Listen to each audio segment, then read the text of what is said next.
Boa tarde, amigos que nos ouvem, que nos vê.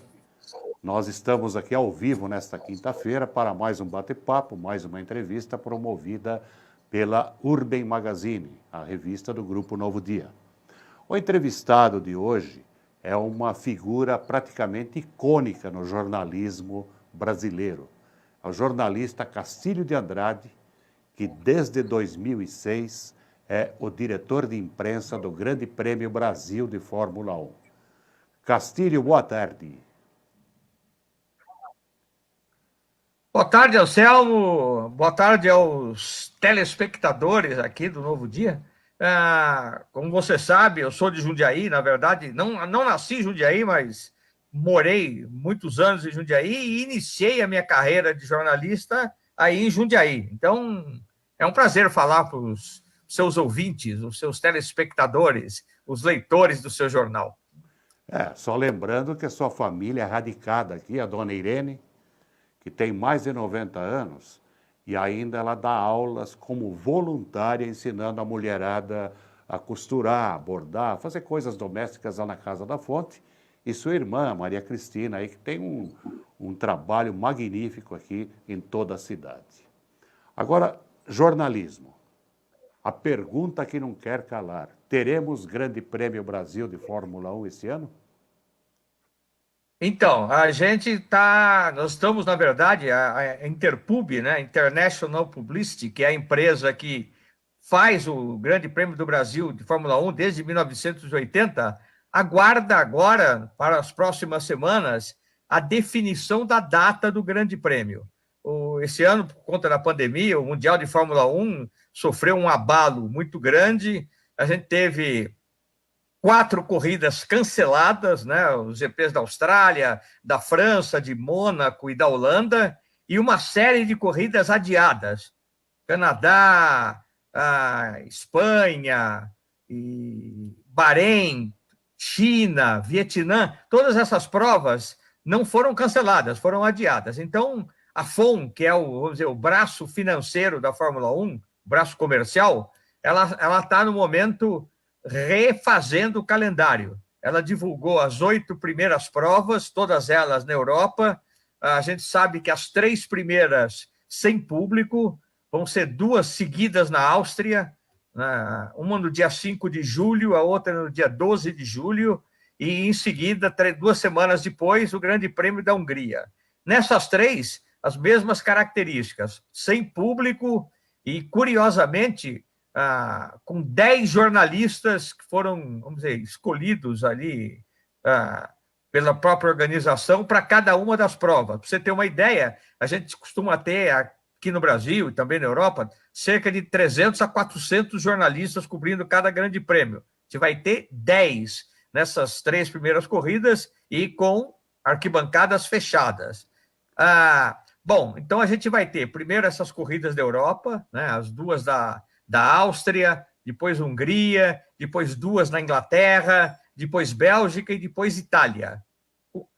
A Fórmula 1, a organização ainda espera confirmar mais 1 ou 2 corridas na Europa. Ela está analisando as possibilidades de ter uma corrida na Alemanha, que esse ano estaria fora do calendário, a possibilidade de ter uma corrida em Imola, na Itália, mas tudo isso ainda são projetos. Em seguida, ela vai, então, definir como serão as corridas fora da Europa. Ela vai, em tese, ter a corrida talvez da China antes, depois não se encerrar em Bahrein e Abu Dhabi. E estão vendo ainda como é que eles vão encaixar o Vietnã, se antes ou depois dessas corridas do Oriente Médio. Então, nesse momento, a gente trabalha com a possibilidade de 2 datas. O dia 15 de novembro, que é a data original, que estava no calendário original, ou, possivelmente, uma semana antes, dia 8 de novembro, para que desse tempo de se encaixar outra corrida ainda depois do Grande Prêmio do Brasil. Então, no momento que isso for feito, a gente coloca os ingressos à venda. A expectativa, inclusive a própria prefeitura, governo do estado, é que até novembro se a pandemia seguir, vamos dizer, o mesmo ciclo que teve na China e na Europa, ela já vai estar desaparecida aqui no Brasil. A corrida, então, poderia se realizar normalmente. Esse, o Anselmo, é o quadro do momento em relação ao GP Brasil. Bom, antes de você cobrir Fórmula 1, você passou pelo Jornal da Tarde, o do Grupo Estado. O Jornal da Tarde era o sonho de todo jornalista trabalhar pela sua seriedade, pela sua linguagem, por sua apresentação. Você também trabalhou na Rádio Globo e você fez parte do time do Osmar Santos. Trabalharam com você gente quem? Bom, o Faustão, né?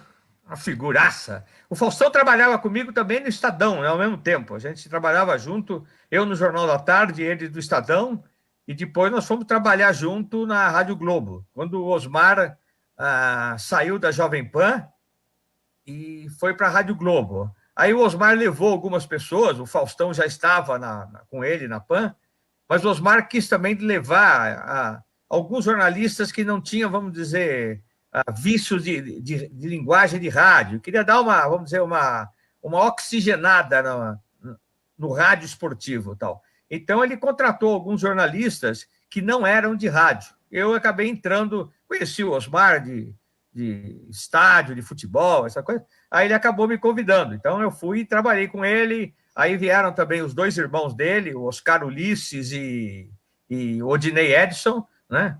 E com o Odinei, inclusive, eu mantenho assim, bastante contato, porque o Odinei, hoje em dia, ele transmite as corridas de Fórmula 1 pela Band News FM, que é, aliás, a única rádio que transmite o Mundial inteiro de Fórmula 1. E ele, habitualmente, ele me chama para ir comentar as provas no estúdio aqui da Bandeirantes e tal. Então, foi um ótimo período. Eu gostei muito dessa experiência de rádio. Eu acabei fazendo várias corridas de Fórmula 1 também, pela rádio, transmiti corrida, fiz corrida junto com o Osmar, fiz luta de boxe com o Osmar, Copa do Mundo. Foi uma experiência profissional muito boa. Bom, você acabou se especializando em Fórmula 1. Você acompanhou muitos grandes prêmios, conheceu inúmeros pilotos. De todos que você conheceu, quais mais chamam a atenção? Bom, do ponto de vista pessoal, eu tinha assim, uma relação bastante estreita com o José Carlos Passe, né, que morreu no acidente aéreo em 77. Me dava muito bem com o Emerson. O Emerson foi, na verdade, quem me deu a régua e compasso para trabalhar na Fórmula 1. A história curta é a seguinte: o Emerson ganhou o Grande Prêmio dos Estados Unidos em 1970, no circuito de Watkins Glen. Aí o jornal me mandou esperá-lo. Ele ainda foi correr no México, não sei o quê, teve mais uma etapa, aí o jornal me mandou buscar. Eu não tinha a menor ideia o que era a Fórmula 1. Já estava no Jornal da Tarde há um ano, mais ou menos. Eu fui para o arquivo do Estadão, me informei o máximo que eu podia sobre a categoria, sobre Fórmula 1, e fui esperá-lo no aeroporto. Aí fui lá, conversei, entrevistei o Emerson no aeroporto. Aí, curiosamente, eu fiquei sozinho. A maioria dos jornalistas já tinha ido embora. Eu continuei conversando, tentando arrancar mais coisa. Ele me convidou para ir para a casa dele. Vamos em casa, então, a gente conversa mais um pouco. Aí eu passei a tarde inteira na casa dele, ele me deu uma enorme de uma aula, entendeu? Então, aí eu voltei para o jornal já razoavelmente informado para escrever uma matéria sobre a primeira vitória de um brasileiro na Fórmula 1. Então, a partir daí, minha carreira acabou sendo, no jornalismo esportivo, acabou sendo muito pontuada pela Fórmula 1. Eu não fiquei... ao contrário de alguns outros jornalistas, eu não fiquei só fixo na Fórmula 1, mas foi o que, vamos dizer, me tomou mais tempo, tal, e onde eu acabei fazendo mais coisa, inclusive até hoje, tal. Depois de me aposentar no jornal, a organização do GP me convidou para cuidar da parte de direção de comunicações do Grande Prêmio. Então, esse ano eu vou comemorar, entre aspas, 50 anos de Fórmula 1.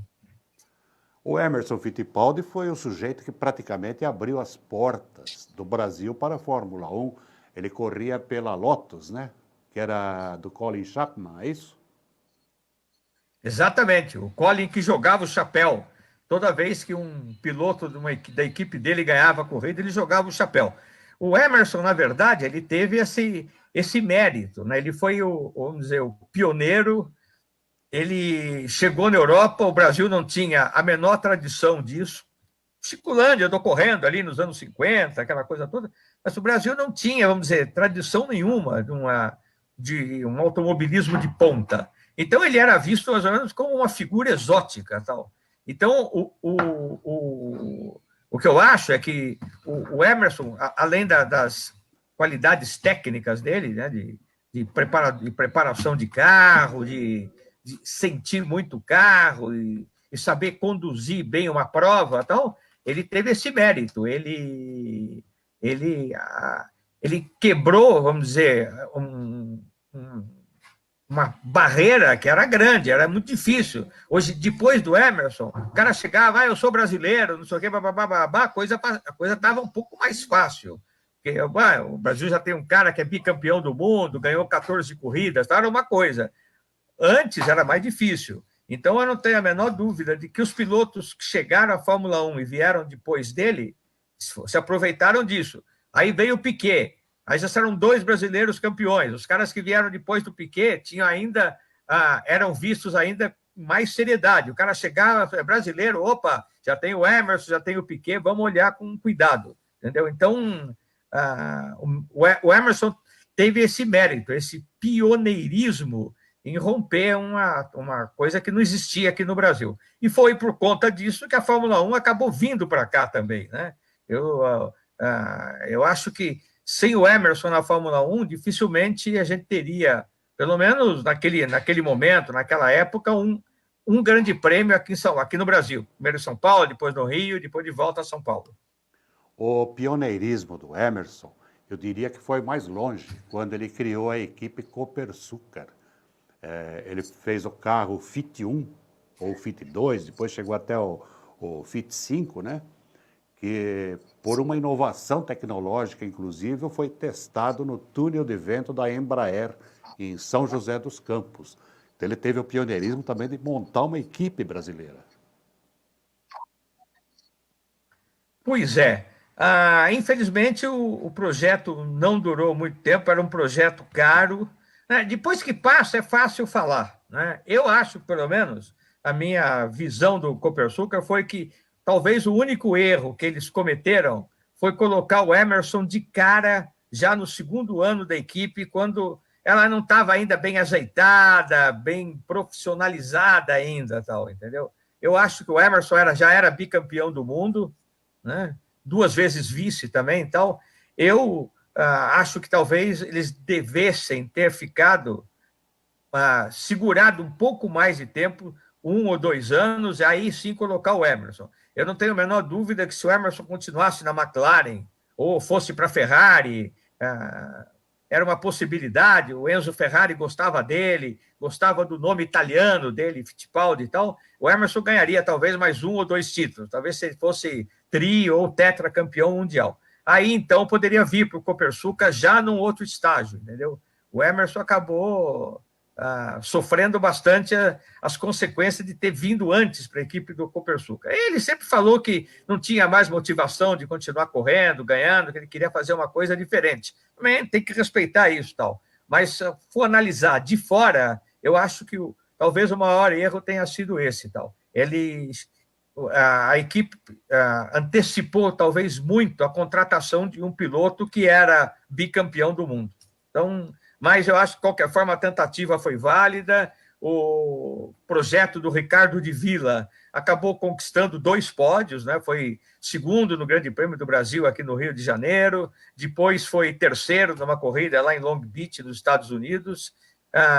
O de Villa nunca tinha feito um carro, o de Villa, inclusive, é um engenheiro que faleceu aqui há 1 mês atrás, muito competente, depois trabalhou anos na Nissan, onde ele estava até agora, preparando carros para corridas de endurance e tal. Foi um momento bom, eu acompanhei muito o projeto do Copersucar e tal. Se fosse talvez tratado de uma outra forma, como eu estou dizendo, hoje em dia é mais fácil você avaliar, você falar o que poderia, não. Eu acho que era uma equipe que poderia ter permanecido. Então. Bom, Depois do Emerson Fittipaldi, nós tivemos também o José Carlos Passe, o Moco, que acabou morrendo em 1977 num acidente aeronáutico.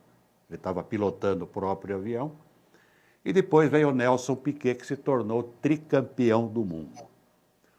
Piquet e Emerson, ressalvadas as diferenças de época, tinham muitas diferenças entre eles? Não diferenças pessoais, diferenças técnicas. Tinha uma semelhança que era a questão da paixão por mecânica. O Emerson e o Piquet foram, talvez, dos pilotos brasileiros, aqueles que mais se envolveram com esse lado da preparação do carro, da mecânica. Os dois têm a mesma paixão. Eu acho que o Piquet foi um piloto na pista mais ousado que o Emerson. O Emerson era um sujeito muito cauteloso, muito cerebral. O Piquet menos.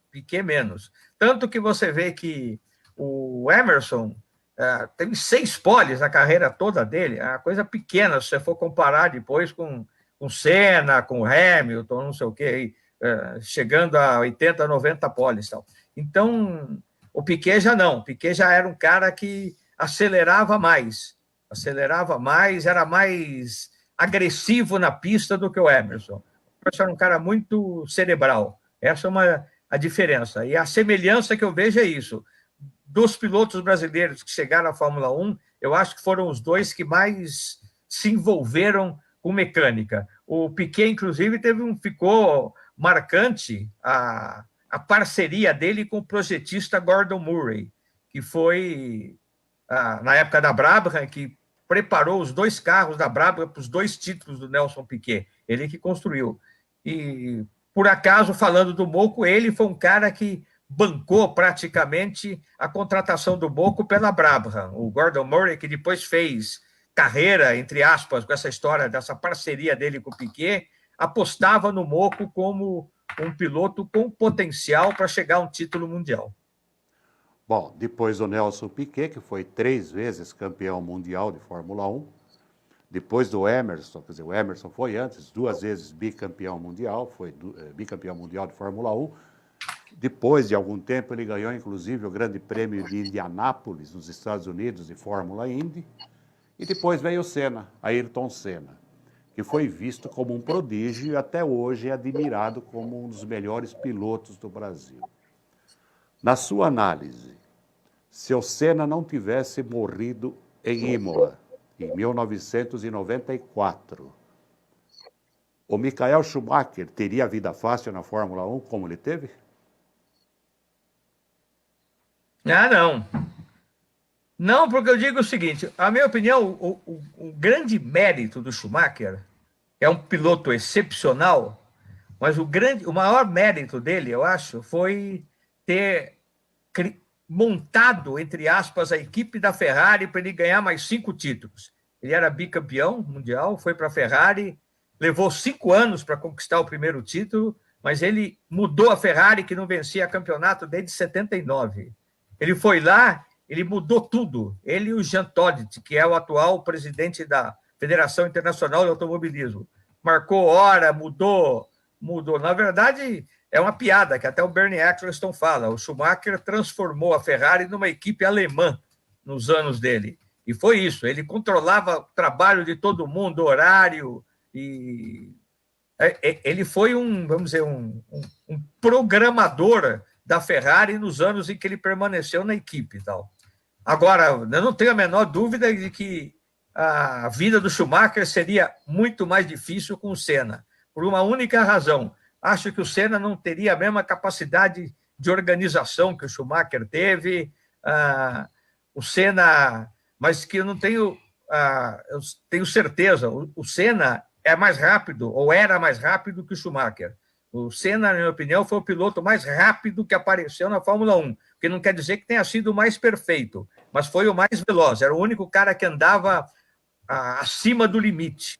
Tanto que andou sofrendo alguns acidentes por conta disso, perdendo talvez as chances de algumas vitórias, mas foi o cara mais rápido, talvez, que tenha aparecido na Fórmula 1. O Senna, só para lembrar, você sabe disso, mas é para lembrar o nosso ouvinte, o nosso telespectador.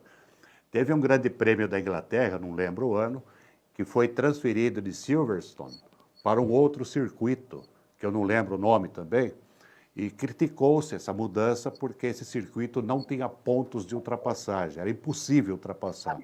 Na primeira volta, o Senna ultrapassou 5, ele achava.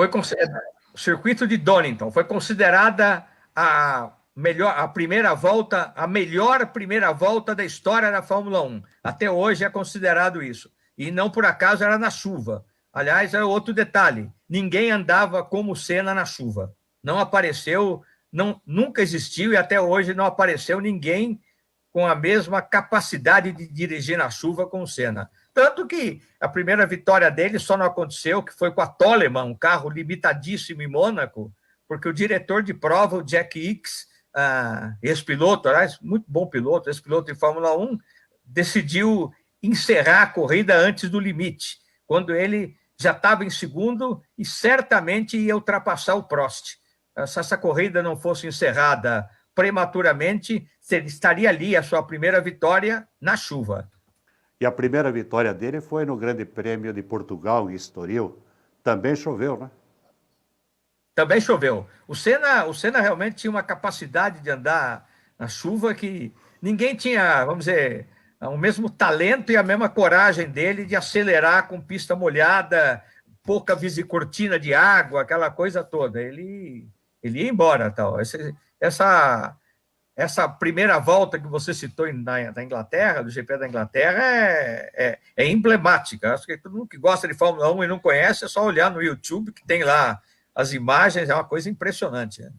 Numa volta, 5 ultrapassagens, num circuito que todos diziam que era impossível ultrapassar, eu acho que é algum mérito, não é? Algum mérito, exatamente.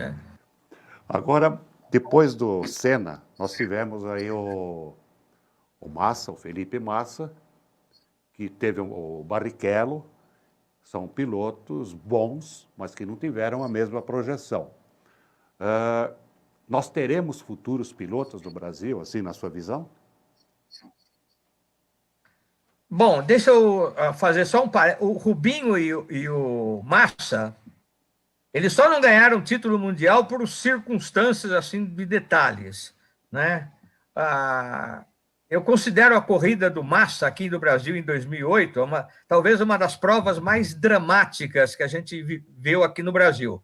Durante alguns segundos ele foi campeão do mundo, até que o Hamilton ganhou uma posição e acabou conquistando o título. A corrida, na última volta, nos últimos 500 metros de prova. Se a Ferrari não tivesse cometido um erro, tudo ser, né? Um erro grave ali no Grande Prêmio de Singapura nesse ano, o Massa já chegaria aqui no Brasil praticamente com o título na mão. O Rubinho poderia ter sido campeão no ano seguinte, né? Pela escuderia Brown. Ele teve, por acaso, uma primeira metade do campeonato muito fraca.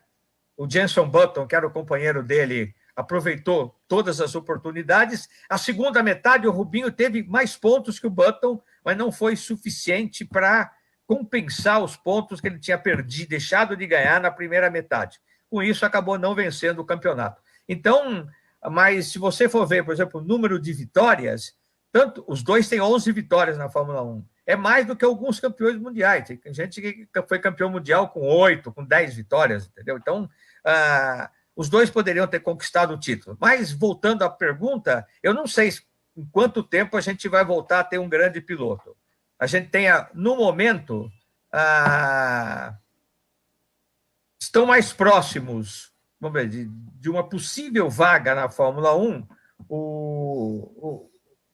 é o Pietro Fittipaldi, que por acaso é o neto do Emerson, né? Vem a ser o neto do Emerson. Ele é piloto de testes da Haas, esse ano vai ser o terceiro ano que ele faz a mesma coisa, e tem o Sérgio Sete Câmara, que agora era piloto de testes da McLaren e se transferiu para a Red Bull e antiga Toro Rosso. Né? Então, esse ano, com essa história da pandemia, a FOM já avisou que se aparecer algum caso de contágio entre pilotos, okay, o cara sai imediatamente e é substituído pelo piloto de testes. Pode até acontecer isso aí ao longo da temporada. Então, os dois, o ano que vem deve ser um ano de...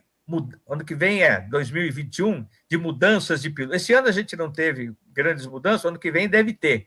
Né? Novas, abrir vaga, o piloto está aqui, vai para ali e tal. Pode ser que apareça a oportunidade para um deles. O Sérgio Sete Câmara é um pouco mais novo, talvez por conta disso tenha mais chance, vamos dizer, de fazer uma carreira.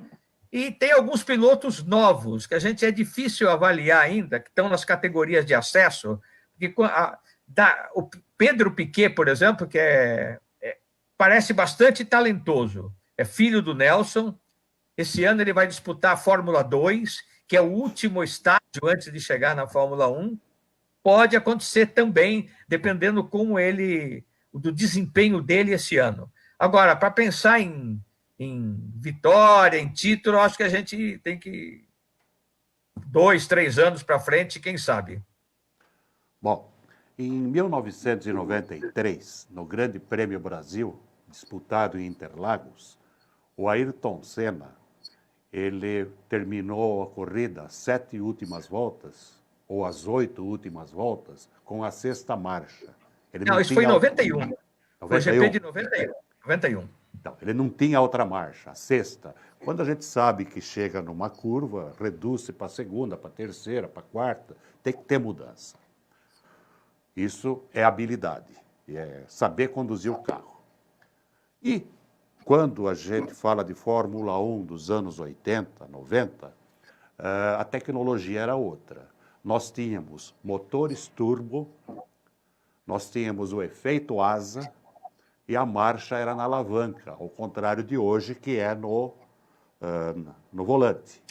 A borboleta. A borboleta. Essa tecnologia, essa evolução da tecnologia, é boa ou ruim para a Fórmula 1?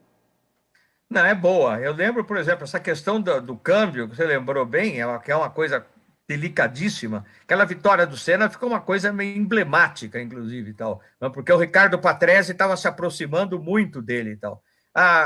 Eu lembro que em Mônaco, por exemplo, que é um circuito muito complicado, que é um circuito de rua, é uma cidade medieval, curvas de todo tipo, curvas de baixa o tempo todo, os pilotos saíam da corrida, de um treino, com bolha na mão. Bolha na mão, você mudava 500 vezes de marcha o carro, no fim e aquilo em altíssima velocidade, a mão dos pilotos ficava esculhambada. Então, essa questão dos motores, houve essa evolução, a gente corre hoje em dia com os motores híbridos, né? E não, a tecnologia foi sempre positiva. O que não foi positivo na Fórmula 1 foi que essa questão do custo dela aumentou assim exponencialmente e fez com que passasse a haver um desequilíbrio muito grande entre as equipes. As equipes ricas, né? Hoje em dia você tem 3 equipes com um orçamento muito alto, a Ferrari, a Red Bull e a Mercedes, e as outras muito atrás, tal. E o que aconteceu? Aconteceu que esse desequilíbrio acabou se refletindo no resultado das provas. Você teve ali 4 títulos seguidos do Sebastian Vettel, por exemplo, na mesma equipe. Agora você tem esse domínio, 6º ano, 6 títulos consecutivos de construtores da equipe da Mercedes. Então, o trabalho que se está fazendo, que seria para 2021, mas já foi, por conta da pandemia, empurrado para 2022, ou quem sabe em 2023, é uma mudança de regras já anunciada, largura de pneu, tudo isso, limite de custos, para fazer, talvez, com que a Fórmula 1 volte a abrir um pouco o leque em relação às possibilidades, para que as vitórias não fiquem concentradas apenas na mão de 2 ou 3 equipes. Mas a tecnologia é sempre positiva. Ao contrário de outras modalidades de esporte, a Fórmula 1 está sempre mudando, estão sempre criando coisas, você tem que criar, o regulamento tem que se adequar às mudanças Então, às vezes, as pessoas perguntam assim, isso é comum, por que Interlagos todo ano tem que mexer numa curva, mexe aqui, coloca mais proteção aqui, mais proteção ali? Porque ao contrário do futebol, que é o mesmo, com ponto de vista técnico, ele é o mesmo, você ocupa o mesmo espaço, joga do mesmo jeito, a bola é a mesma coisa. Então, a Fórmula 1, os carros mudam, se tornam muito mais velozes, então você tem que adequar. Outra coisa que as pessoas perguntam, por que Interlagos, que nos anos 70 tinha 7,3 km,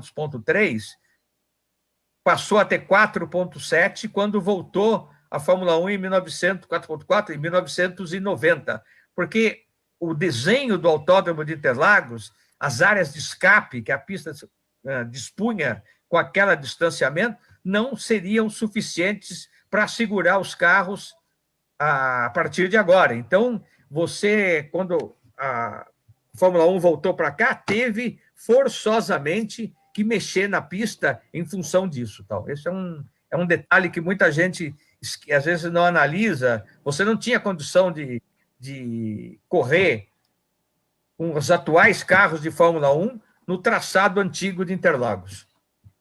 Bom, a Fórmula 1 ela muda o regulamento, as especificações técnicas de tempos em tempos. Por exemplo, hoje não pode mais haver reabastecimento, é uma questão de segurança. Nós tivemos os carros turbo e tivemos o efeito asa, que proporcionam mais velocidade, mais desempenho e tal. E hoje não temos isso, e mesmo assim, nós vimos no ano passado alguns GPs com média horária acima de 300 quilômetros. Se tivéssemos continuados nessa toada, nós teríamos foguetes na pista hoje em dia? Alguma coisa perto disso. Tal. Então, é por isso que você tem, o trabalho da FIA é muito encrencado, que ela tem que criar regras a cada ano, entendeu? Ou para equilibrar ou para limitar. E você falou de carro asa, o carro asa já do futuro, né, que não é o carro asa como era na época do Colin Chapman, essa coisa toda, volta em 2022 ou em 2023 com as novas regras. Tal. Você vai ter, então, carros com mais pressão aerodinâmica, né, mais colados na pista. Tal. Então, volta. Esse é um dos detalhes que já foram aprovados para mudança de regras agora que virá na Fórmula 1. Bom, você conviveu com inúmeros pilotos. Conviveu mesmo com eles, você chegou a ter, não vou dizer intimidade, mas era um relacionamento bem estreito, o caso do Emerson Fittipaldi, você conheceu todos eles. A rivalidade entre Senna e Alain Prost era figuração, era marketing ou era real? Não era figuração. A verdade é que o Senna realmente é o cara que encarnou muito bem essa coisa do espírito do esporte individual e individualista. Né? Ele não queria saber de ninguém que pudesse fazer sombra a ele. Tal. Ele era, então... por conta disso, o Mansell não era ali, não tinha grande simpatia pelo Senna. Depois teve também aquela questão do Piquet, que também nunca se deu e nunca escondeu isso, não tinham realmente um bom relacionamento e não era figuração. O Prost passou a respeitar mais o Senna no último ano do Senna, quando ele já não estava mais na pista, tal. Depois ele mesmo começou a avaliar essa relação problemática que ele teve com o Senna, principalmente dentro ali da equipe McLaren e tal.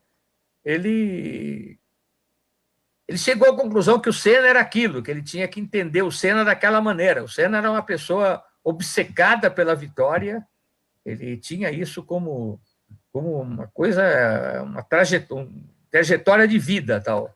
E é claro que isso, num esporte... O Senna ele era, ao mesmo tempo que ele não era apreciado, ele era admirado, ele era as duas coisas ao mesmo tempo, entendeu? Os extremos. As pessoas viam, exatamente, as pessoas viam nele alguém complicado e que não aceitava a derrota em nenhuma hipótese. Então. É o tipo de piloto que não tem meio termo. Ou é odiado ou é admirado. Igual o Michael Jordan. Ele era uma espécie... Quem acompanhou aí esse documentário sobre a carreira do Michael Jordan, é isso. Michael Jordan é um cara que o pessoal da NBA, os adversários, detestavam, entendeu? O Jordan chegava e... Resolvia, né? Em cima de todo mundo. Resolvia. Então é essa coisa. É o atleta que se supera e o esporte. E olha que o basquete ainda é coletivo, hein? No automobilismo isso se torna ainda, vamos dizer, mais aguçado por conta disso, porque é uma coisa individual, individualista, e se você topa com alguém que só quer vencer, é duro. Bom, esse passado, digamos, de Fórmula 1, passado em termos, nós falamos assuntos do passado, mas continuam presentes. Você, como diretor de imprensa, de comunicação, do Grande Prêmio Brasil de Fórmula 1, dá trabalho isso daí? Dá muito trabalho. Cuidar da parte de imprensa é complicado. Para você ter uma ideia, a Interpub, né, que é a empresa que organiza, ela trabalha 12 meses por um único evento. Ela não tem nenhuma outra atividade que não seja a organização do Grande Prêmio. Então, dá bastante trabalho. Eu cuido ao longo do ano, eu faço textos para os sites, eu comento corrida, eu cuido de algumas entrevistas da organização, cuido de mandar os press releases, quando começa a vender ingresso, quando começa a esgotar o ingresso, aquela coisa toda. E quando chega, vamos dizer, 2, 3 meses antes da prova, aí você começa a preparação do autódromo lá, entendeu? Então tem que montar uma sala de imprensa de acordo com todos os parâmetros exigidos internacionalmente. Aí começa o processo de credenciamento de jornalistas aqui do Brasil, de todo lugar, tem que fazer uma análise criteriosa, essa lista é enviada à FIA, que depois devolve. Então, dá bastante trabalho. Claro que o trabalho ele não é um trabalho regular, ele começa devagar no início do ano e vai crescendo à medida que o tempo passa. No segundo semestre, obviamente, é muito mais puxado do que no primeiro, mas dá bastante trabalho. Bom, trabalho dá trabalho para todo mundo que é envolvido, né? Trabalho é uma coisa. Encheção de saco, digamos, é outra. Então, o que dá mais trabalho para você? Fazer tudo isso que você faz durante o ano inteiro, com vistas ao Grande Prêmio Brasil, que sempre é em novembro, ou driblar os pedidos de convite e cortesia, de acesso ao paddock, as chamadas facilidades.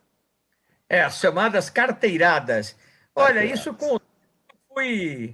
eu fui criando uma couraça boa. Hoje em dia eu consigo me desfazer rápido das carteiradas, entendeu? Então, mesmo porque eu nem tenho condição de ficar botando A, B ou C lá dentro, tal. Então é uma coisa que eu já consegui escapar. Então, mas também amola bastante, porque muita gente fica pedindo, acha que você consegue botar todo mundo no paddock que você quer, sou teu amigo, quero assistir corrida, quero não sei o que e tal. Mas, então, disso hoje em dia eu consigo me safar bem. Me safo bem. Então, o trabalho mesmo fica por conta do que tem que ser feito, né? E quando chega aqui, são 400 jornalistas, entendeu? E aí acontece o quê? Os caras já chegam aqui, esses principalmente que já cobriram todo o campeonato, já chegam aqui meio cansados, 21, esse ano vai ter menos, mas em geral 20, 21 corridas, então, já chegam aqui meio irritados, meio cansados, se alguma coisa não funciona bem, começa muito de reclamação, então você tem que ter uma internet perfeita, tem que ter ali, conduzir as coisas da melhor maneira, a qualidade de som das entrevistas, os monitores que são disponibilizados, né, toda a sala de imprensa e tal. Então, isso tudo tem que funcionar muito bem. A gente fica testando antes, testa, iluminação e não sei o que mais. Então, parte de segurança, que é importante, limpeza. Eu tenho que ficar de olho em tudo isso. Você não pode, vamos dizer, vacilar em nada. Tal. Então, é trabalhoso e exige muita responsabilidade. Você falou das carteiradas. Você já ouviu alguma vez a famosa frase: você sabe com quem está falando? Comigo não, mas sei que isso ocorre. Aliás, acontece carteiradas, acontece de tudo. Teve uma que foi, eu reputo, das mais engraçadas, tal, né? Um cara me ligou, fotógrafo, não sei o quê, falou assim: eu quero ir, estava querendo ir no GP, mas não me credenciei, não trabalho para lugar nenhum. Eu expliquei para ele que não tinha como, não sei o quê, não tinha jeito, que é um processo de credenciamento e tal. Aí ele falou assim: eu sei que existe uma empresa a marca de sorvete de leite, não sei o quê, que tem um camarote na Fórmula 1 e tal. Aí eu falei: tem, não sei o quê tal. E se aparecesse uma vaca no autódromo? Essa vaca poderia ficar perto do negócio de leite? Eu achei que a conversa, o cara é meio louco. Eu falei: que história que é essa? Ele falou assim: não, porque eu estava pensando em me vestir de vaca e ficar ali dentro, com uma fantasia de vaca. Tal. O cara tá. Então, essa foi uma das carteiradas mais engraçadas, mais curiosas, para poder entrar na Fórmula 1. Eu comecei a rir e falei: ficou maluco, tá, né? Botar um cara vestido de vaca dentro do autódromo. Tá, né? Mas acontecem coisas assim, tal. Mas esse do sabe quem está falando não chegou para mim. Você falou aí da vaca.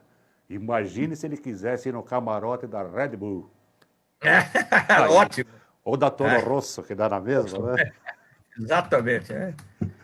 Bom, Fórmula 1, futebol, basquete, que mais esportes você cobriu? Bom, eu fiz Olimpíada, fiz Jogos Pan-Americanos.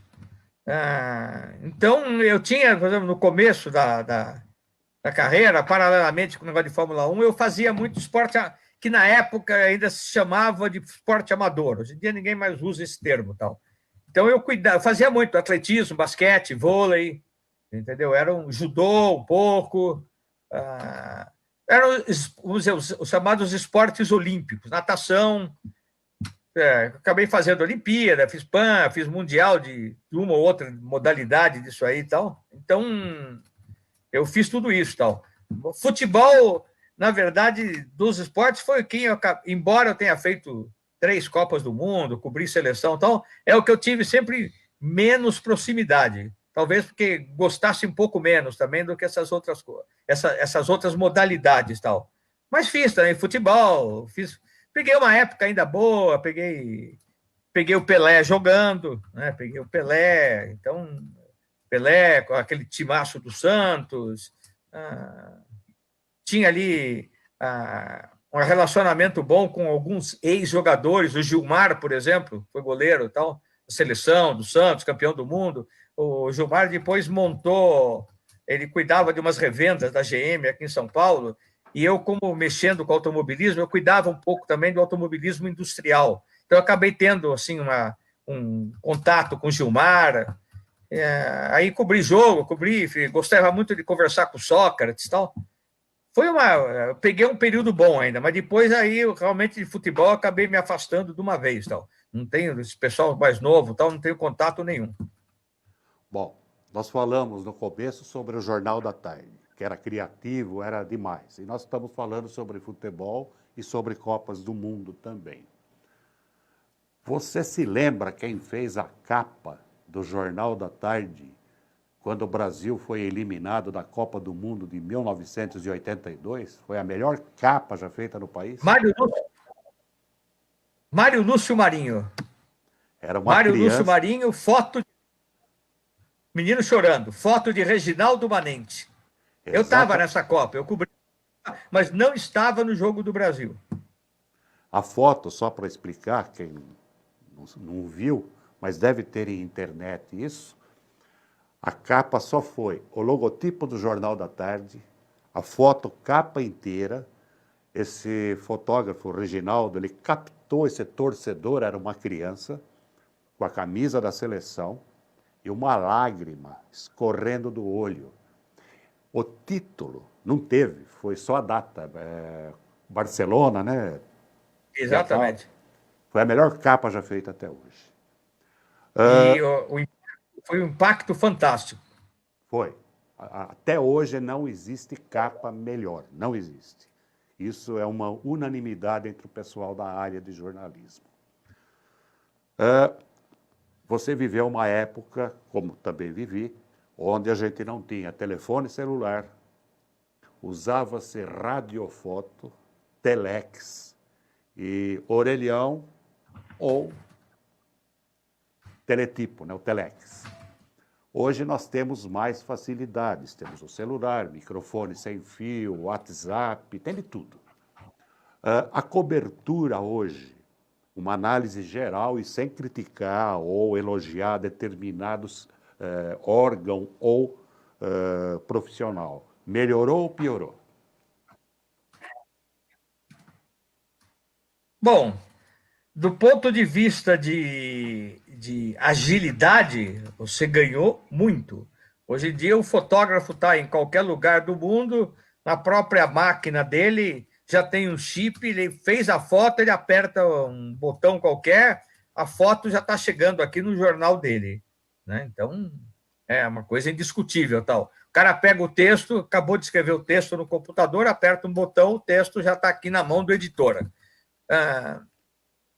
Para resumir, quando eu comecei a trabalhar anos 70, se eu viajasse com um fotógrafo para fazer uma corrida na Europa ou um jogo no interior de São Paulo, o que acontecia? O fotógrafo ia lá, pegava, fazia 1 ou 2 filmes, voltava para o hotel, escurecia o banheiro, montava um tanque para revelar as fotos, secava as fotos, pegava a máquina de telefoto, aquela máquina que você enrola a foto num tubo, né?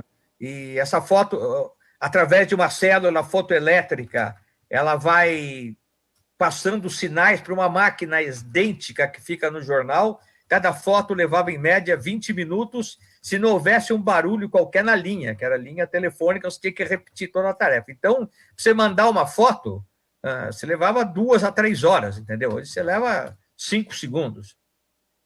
A questão da qualidade é muito discutível. Tal. Por exemplo, no meu tempo, você tinha muito mais acesso a jogador, a piloto, a dirigente, sei lá o que foi. Então, não existia muito a figura do PR, né? do assessor de imprensa, do public relations.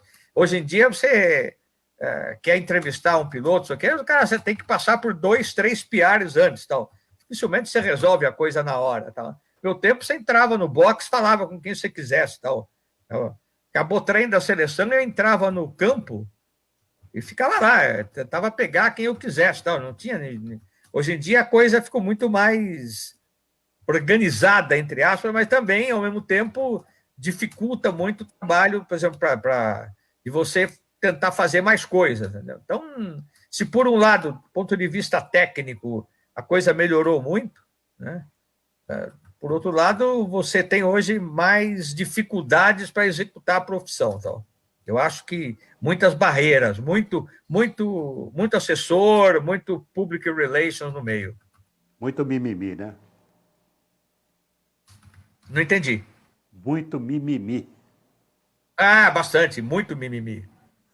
Bom, você cobriu futebol, você é jornalista esportivo. Lógico que você esteve mais ligado à Fórmula 1 do que qualquer outro jornalista, talvez o Reginaldo Leme esteja no mesmo patamar. Futebol. Agora, em junho, nós completaremos 50 anos da conquista do tricampeonato mundial de futebol, foi em 1970, que deu ao Brasil a posse definitiva da taça Jules Rimet, a taça que foi derretida, roubada e derretida. Na sua opinião, houve uma seleção melhor do que aquela depois? Não, Não, melhor do que aquela, certamente não houve. Aquela, na minha opinião, foi. Deu tudo certo. Foi a química, foi uma química perfeita, foi uma seleção que saiu do Brasil, inclusive, um pouco desacreditada, aquela mudança de técnico ali do Saldanha para o Zagallo. Mas tinha o Pelé, né? O Pelé, e além dele, tinha o Jairzinho. Algum tempo atrás, eu vi. O então técnico, alguns anos atrás, se morreu, o Alf Ramsey, que era o técnico da Inglaterra, aquele jogo, falou que, ao contrário de todo mundo, ele achava que o principal, o mais perigoso dos jogadores do Brasil não era o Pelé, mas era o Jairzinho. Por acaso foi o cara que fez o gol. Então, você tinha ali uma coleção de. E era uma seleção, inclusive, que os caras botaram um monte de gente junta que teoricamente talvez não combinasse tão bem, não sei o que tal, mas deu aquilo foi. Então, me parece que foi uma coisa não programada, que é mais um mérito, né? Foi uma coisa que se juntou ali talentos assim individuais, um goleiro que era criticado, mas que no fim das contas acabou próprio jogo contra a Inglaterra fez uma defesa que foi uma coisa, o Félix foi uma coisa monumental, tal. Então, eu diria que não. Eu diria que não apareceu uma outra seleção tão boa quanto a de 70. Acho possível, provável que não apareça durante muito tempo.